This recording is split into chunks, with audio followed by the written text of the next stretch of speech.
16 जुलाई 1945 सुबह के करीब 5:30 बजे अमेरिका के न्यू मैक्सिको स्टेट के रेगिस्तान में एक धमाका होता है। ये कोई आम बॉम्ब धमाका नहीं, बल्कि ऐसा धमाका जो इससे पहले किसी ने नहीं देखा था। ये पहली बार है जब एक न्यूक्लियर बॉम्ब को टेस्ट किया गया था। इस न्यूक्लियर टेस्ट को कोड नेम दिया जाता है ट्रिनिटी, और इस प्रोजेक्ट को लीड कर रहे थे साइंटिस्ट जे रॉबर्ट ओपेनहाइमर।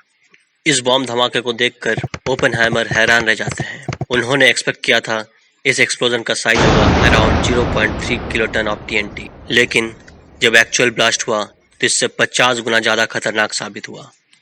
इस ब्लास्ट से इतनी ज़्यादा गर्मी निकली कि वहाँ बसे एक स्टील टावर इवापोरेट हो गया। इसकी शॉक वेव 160 किलोमीटर दूर तक फील करी गई और धमाका से निकली धुआं करीब 12 किलोमीटर आसमान तक गया।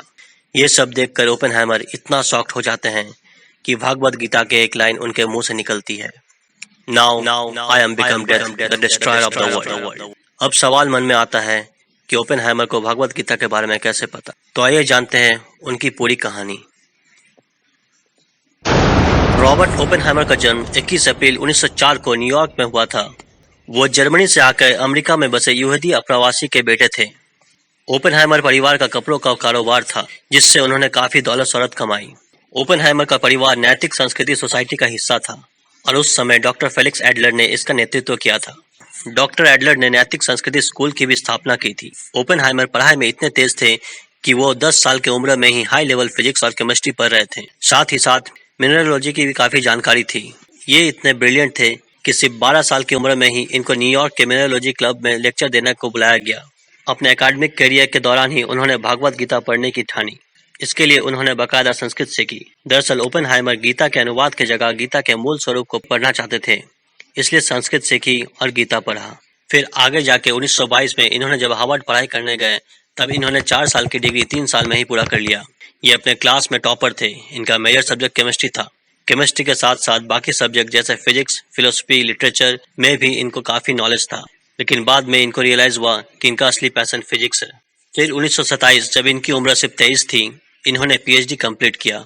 लेकिन कहा जाता है ना, हर सिक्के के 2 पहलू होते हैं। वैसे ही ओपेनहाइमर जीनियस तो थे ही, पर इनका दोस्तों का कहना है ये सेल्फ डिस्ट्रक्टिव टेंडेंसी के थे। साथ ही साथ ये एक चेन स्मोकर भी थे और हर वक्त डिप्रेशन में रहते थे। एक बार इन्होंने अपना भाई से कहा था, I need physics more than my friends. Oppenheimer सिर्फ अपने पढ़ाई से मतलब रखते थे, बाकी दुनिया में क्या चल रहा है इनसे इनको कोई मतलब नहीं था। लेकिन अचानक 1930 की शुरुआत में जब एडोल्फ हिटलर की राइज जर्मनी में दिख रहा था, तब ये धीरे धीरे पॉलिटिकल अवेयर हो जाते हैं। हिटलर के तानाशाही के चलते बहुत से जर्मन साइंटिस्ट जर्मनी छोड़ अमेरिका भाग आते हैं। इस लिस्ट में एल्बर्ट आइंस्टाइन भी थे। चूंकि ओपेनहाइमर एक जर्मन जूइश थे, जब इन्होंने जूइश पे होने वाले अत्याचारों को देखने लगे, तब उनका इंटरेस्ट पॉलिटिक्स में बदलने लगा। लेफ्ट विंग्स के विचारधारा से प्रभावित होकर बहुत सारे पॉलिटिकल मीटिंग्स में गए और पैसे डोनेट किए कई लेबर यूनियन और स्ट्राइकिंग फार्म वर्कर्स को। सितंबर 1939 जब हिटलर ने पोलैंड पर चढ़ाई की, तब वर्ल्ड वॉर 2 का शुरुआत हो जाती है। दोस्तों, चूंकि अब वर्ल्ड वॉर 2 शुरू हो चुका है, तो अब बात आती है मैनहट्टन प्रोजेक्ट की। मैनहट्टन प्रोजेक्ट का डेवलपमेंट वर्ल्ड वॉर 2 के दौरान हुआ। यह प्रोजेक्ट यूनाइटेड स्टेट द्वारा लीड किया गया, जिसके सपोर्ट में यूनाइटेड किंगडम और कनाडा भी आए। ये दौर था जब दूसरा विश्व युद्ध शुरू हो चुका था। अक्टूबर 1941 में अमेरिका के विश्व युद्ध में शामिल होने से 2 महीने पहले अमेरिका राष्ट्रपति फ्रैंकलिन रूजवेल्ट ने परमाणु बॉम्ब बनाने का प्रोजेक्ट को मंजूरी दे दी। मई 1942 में नेशनल डिफेंस रिसर्च के चेयरमैन जेम्स बी कॉनेट ने ओपेनहाइमर को फास्ट न्यूटन कैलकुलेशन करने के लिए बुलाया। कॉनेट वही थे जो हार्वर्ड में ओपेनहाइमर के लेक्चरर रहे थे। जून 1942 में अमेरिका सेना ने परमाणु बॉम्ब बनाने के लिए मैनहट्टन इंजीनियर डिस्ट्रिक्ट बनाया। फिर सितंबर में जनरल लेल्सी ग्रोव्स को मैनहट्टन प्रोजेक्ट का डायरेक्टर बनाया गया। उन्होंने सीक्रेट वेपन लैब संभालने की जिम्मेदारी ओपेनहाइमर को सौंपी। ग्रोव्स का यह फैसला हैरान कर देने वाला था। उसकी 2 वजह थी। पहली ये कि ओपेनहाइमर वामपंथी विचारधारा से प्रभावित थे, और दूसरा, उनके पास इस तरह का बड़ा प्रोजेक्ट को संभालने का कोई रिकॉर्ड नहीं था। लेकिन जनरल ग्रोव्स इस बात को भली भांति जानते थे कि परमाणु बम बनाने के लिए ओपेनहाइमर जैसे वैज्ञानिक ही जरूरत है। ग्रोव्स ने उनमें ऐसा कुछ देखा था जो बाकी लोग नहीं देख सके थे। आगे जाके ओपेनहाइमर और जनरल ग्रोव्स ने फैसला लिया कि उन्हें एक सुदूर जगह पर रिसर्च लैब बनानी होगी। इसके लिए मेक्सिको के लॉस एलामोस को चुना गया। इस जगह तक पहुंचना आसान नहीं था, क्योंकि रास्ता बहुत ही खराब था, लेकिन परमाणु परीक्षण के लिए काफी सही जगह थी। फिर क्या था? हो गया द डिस्ट्रॉयर की शुरुआत। ओपेनहाइमर और उनकी टीम कई साल तक इस प्रोजेक्ट में काम करके अब परमाणु बम बना लिए थे। अब केवल इसका परीक्षण होना बाकी था। 16 जुलाई 1945 का दिन चुना गया। यह परीक्षण न्यू मैक्सिको के एक रेगिस्तान के पास होना था। ओपेनहाइमर ने इस टेस्ट का कोड नेम ट्रिनिटी दिया था।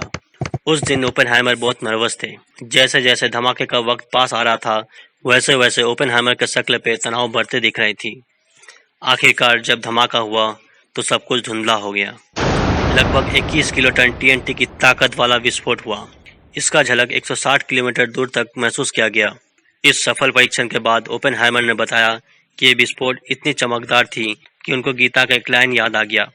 ये लाइन था, अगर हजारों सूर्य का प्रकाश एक साथ आकाश में फूट पड़े तो वो शक्तिशाली वैभव के समान होगा। एक बार ओपेनहाइमर ने एक इंटरव्यू में कहा था कि धमाके के बाद उनके मन में गीता का श्लोक आया था, मैं काल बन गया हूँ, दुनिया का विनाश। उन्होंने कहा था, हम जानते थे कि दुनिया पहले जैसा नहीं रहेगी। कुछ लोग रोए, कुछ हंसे और कुछ चुप रहे। मुझे उस समय गीता का श्लोक याद आया जिसमें कृष्ण जी अर्जुन से कह रहे थे अपना काम करना चाहिए।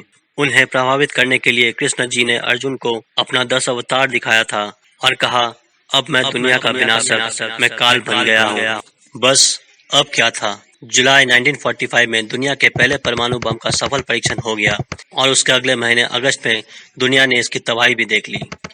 दूसरे विश्व युद्ध के दौरान जब जापान घुटने टेकने को राजी नहीं हुआ तो अमेरिका ने हिरोशिमा और नागासाकी पर परमाणु बम से हमला कर दिया। 6 अगस्त 1945 को हिरोशिमा और 9 अगस्त 1945 को नागासाकी पर बम गिरा दिया।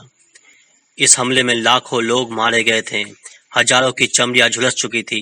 कईयों के शरीर से मांस के लोथड़े लटक रहे थे। जब बम गिरा तो जमीन की सतह का तापमान 4000 डिग्री सेल्सियस तक पहुंच गया था। बताया जाता है कि इस हमले से ओपेनहाइमर इतना डिप्रेस थे कि इस हमले के बाद से ओपेनहाइमर आम लोगों से दूर रहने लगे थे। उन्होंने लोगों के बीच में आना जाना कम कर दिया था। चेन स्मोकर होने की वजह से उन्हें गले का कैंसर हो गया था। 15 फरवरी 1967 को ओपेनहाइमर कोमा में चले गए और आखिरकार 18 फरवरी 1967 को 62 की उम्र में उनका निधन हो गया। दोस्तों, अब फैसला आपको करना है, क्या ओपेनहाइमर एक विनाशक थे या एक आविष्कारक। आज के लिए इतना ही। फिर आएंगे नए नए जानकारियों के साथ। वीडियो पसंद आए तो लाइक करना, चैनल सब्सक्राइब करना और अपना महत्वपूर्ण सुझाव कमेंट पे जरूर देना। जय हिंद, जय भारत।